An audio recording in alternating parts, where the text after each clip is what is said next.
At this time, we have Bandit's coach, Jeff Casteel. Questions for Coach Casteel? Greg? So, Jeff, start with why did you unretire? What was this, or did Rosie just say you got to get out and do something else? Well, that was probably part of it, but in reality, when Rich had talked to Jake about coming up, he was down there on Jacksonville's Jack State's staff last fall, and when he brought Jake up, and then Rich gave me a call, and to be honest with you, and this probably sounds bad, but I've probably spent more time with Jake the last 3 months than I had really, probably forever. So, that was really, really a good piece to me coming out of that. And but I'm really appreciative of Rich, and Jake does a good job, and it's really good to work with him. You've been out of it that long, but is it riding a bike? I mean, you just plug right back in. Do you feel like I think for the most part, and the kids are good kids. It's the same thing in every spring ball. It doesn't matter. When you're installing things, things are new to them, and but for the most part, it's and I coached basically the Bandit when I was back with Neil the 1 year with that I was on the field, so I'm used to it. They say, like father, like son. What do you hope he takes from you, and what do you not even want to take from him? Well, hopefully he has more patience than I've had over, and he's really, he's ahead of where I was probably at that age. Jake, I think, is 29, and he's been around some really good coaches. Where he played out at Northern Arizona. Not to make it about Jake, but the guy there's now the co-defensive coordinator at Stanford, Andy Thompson, a really good coach. He's been at Boise. They've consistently won, and learned a lot from there. And then was been with Rich, and he was out at he coached the linebackers out of Cal Poly out in San Luis Obispo. So, he's had a pretty good background, and he's been doing it for, probably about 6-7 years now. So, and I'm looking forward to spending some time with him. You've obviously seen some of the games that he's coached. Yeah. Do you watch what he's doing and what's going on, or do you and do you talk to him about it after the game? Yeah, and we've already had a few semi-arguments, probably arguments in the meeting room about things, but he's got a good head on his shoulders, and like I say, he's ahead of, and I tell him that too. I said he's ahead of where I was at 28, 29 years old, probably in the coaching profession. How different is it from what you've had to run in the past? What do you think of it? Well, I think it's good. It's just Zach is, and I don't want to talk a whole lot about that, but it's really multiple. So you do a lot of things, and I think it's good for the kids because they have to do different things, and the more things that they can function with within the defense, I think makes them more marketable as a player as they want to go, they want to go play in the NFL or whatever. The more things you can do, and but primarily, we're trying to get them to be a pass rusher. we that's where we've really got to improve with the group of guys that I'm coaching or we're coaching. What do you think of those guys? Give me a look at your Bandits. Well, we've Curtis Jones has done a good job, and Braden Sider's done a good job, and we've had a couple guys banged up, but so they're a work in progress. But I don't know. I think this was what, practice 7 or 8. I don't even know what practice this was. They all run together, but we're probably about halfway through, and you're about where you'd think you'd be, and really that room is really young. As a matter of fact, the only one who isn't young is Braden, who was a transfer from Wyoming. Great kid, and great work ethic, a leader, and he's a solid guy. But other than him, everybody else is really a first or second year player, so they're learning. What do you ideally want characteristic-wise at that position? That's a really a good question. I mean, but number one, I think speed.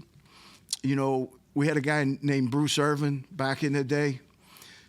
If we could, probably won't find Bruce right now, but but a kid that's explosive, can get off the football and press the pocket, do the things you need to do but really we probably got to improve foot speed is the first thing that I'm looking for. Could you talk a little bit about the evolution of the Bandit position? Has that come about because of the change in quarterbacks? I think it's a hybrid between being able to play a 4-down and a 3-down front, and so that guy's basically an outside linebacker, defensive end type kid is what the position is, and so they've got to be able to be stout enough to set an edge versus some big kids, tackles and that at this level, and also have the athleticism and quickness to affect the quarterback throwing the football. So, and with all the things that as much quarterback run stuff as you get now. So, but I think for us, probably the biggest thing is to get athletic people there is what we're going to end up doing probably. You mentioned multiple defense. You've also talked, I remember in the past, about not being too complicated, asking your kids to do too many things so they can't know what they're doing. So where's the fine line there of having a good package in but not going overly complicated? Well, I think the more that you end up getting in, you can really put it in categories, and right now that's what we're doing is putting them in categories where it's not that not confusing, or where they can package them and say, okay, when we hear this is what we do. So the kids get it figured out. They've done a good job. You're talking about Jake moving around to different parts of the country, climbing the ladder. You did a little bit of that too. Florida, Shepherd, El Paso. Yeah. Do you remember those moves, and could you see? It just seems so obvious now. You have to make moves. You're going to get in the profession, but was it that obvious to you that you had to go high school Florida, smaller school in West Virginia, all the way to El Paso if you wanted to get to where you ultimately ended up? Right. And when the thing with UTEP happened, I wasn't going to take it because my son and daughter were both young, about 18 months, and my wife said, if you don't take that job, you're gonna regret that the rest of your life, really, just because to see what's going to happen. And sure enough, I'm down there a season, and Coach Rod calls me. He gets this job, and I'm back in Morgantown. In fact, my family, we lived in Myersville, which is right outside of Frederick, Maryland. I went there by myself to El Paso, and then came back, and we all moved to Morgantown from my wife and kids stayed there. I'm the only one that went to El Paso. Do you remember going against Rich? He talked about some of the clashes that you guys had. Yeah. Oh, yeah. Back at Shepherd and Glenville. Did you know, this guy's got something that?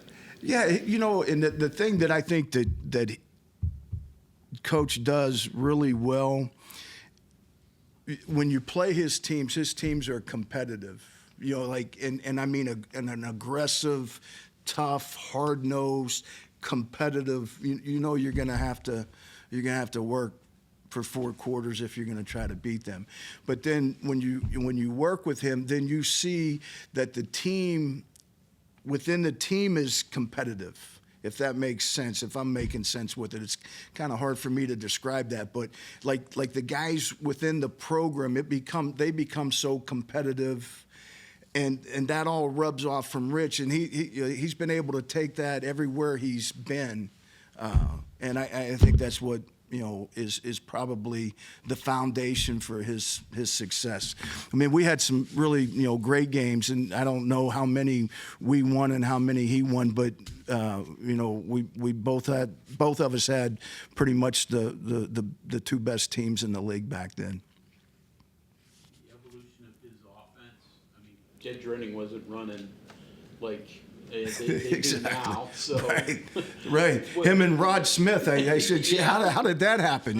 They must have forgot to give the handoff and took off. Rich started yelling at him, and they took off running. But yeah, I always thought there's the two guys that figured out the zone read in football, and you wouldn't know that looking at them. But yeah, Rich is and the tempo that he plays with and all those things really play into to his success, and I think offensively what he does, it's not that it's simple, but you just rep so much and you go so quick, and the kids get really, really good at the fundamentals of what they need to do to be successful. Okay, anything else? Is recruiting any different, now? And what areas do they have you recruiting? Well, now it's almost transactional sometimes with the recruiting, but it's still the same thing. And Jake and I are really position recruiting, and we're really all over the place. There's not a central area that we're